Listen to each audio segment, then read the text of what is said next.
আমাদের চারপাশে হাজার হাজার মানুষ, পকেটে থাকা স্মার্টফোনে হাজার হাজার ফেসবুক ফ্রেন্ড আর ফলোয়ার। কিন্তু অদ্ভুত ব্যাপার হল, মানব সভ্যতার ইতিহাসে আমরা এই সময়েই সবচেয়ে বেশি একা।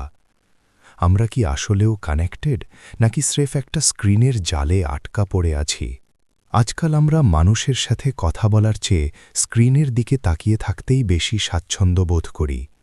গবেষণায় দেখা গেছে, একাকিত্ব আমাদের শরীরের ওপর দিনে 15টি সিগারেট খাওয়ার সমান ক্ষতি করে, অথচ আমরা একে সাধারণ কোনো সমস্যা বলে এড়িয়ে যাই।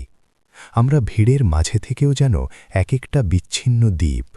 সোশ্যাল মিডিয়া আমাদের সংযুক্ত করার কথা ছিল, কিন্তু এটি আমাদের ভেতর এক ধরনের অতৃপ্তি তৈরি করছে।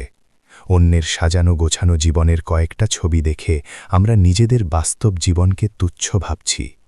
আমরা মানুষের রক্ত মাংসের অস্তিত্বের চেয়ে তাদের প্রোফাইল পিকচার বা স্ট্যাটাসকেই বেশি গুরুত্ব দিচ্ছি। এই একাকিত্ব থেকে বের হওয়ার পথ খুব সহজ, কিন্তু আমাদের সদিচ্ছা প্রয়োজন। আমাদের ডিজিটাল জগৎ থেকে বেরিয়ে এসে বাস্তব জগতে ফিরতে হবে। মাসে অন্তত একদিন ডিজিটাল ডিটক্স করুন।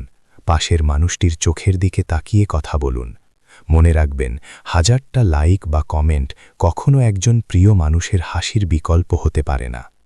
পৃথিবীটা অনেক সুন্দর, যদি আপনি স্ক্রিন থেকে চোখ সরিয়ে বাস্তব জীবনের দিকে তাকান।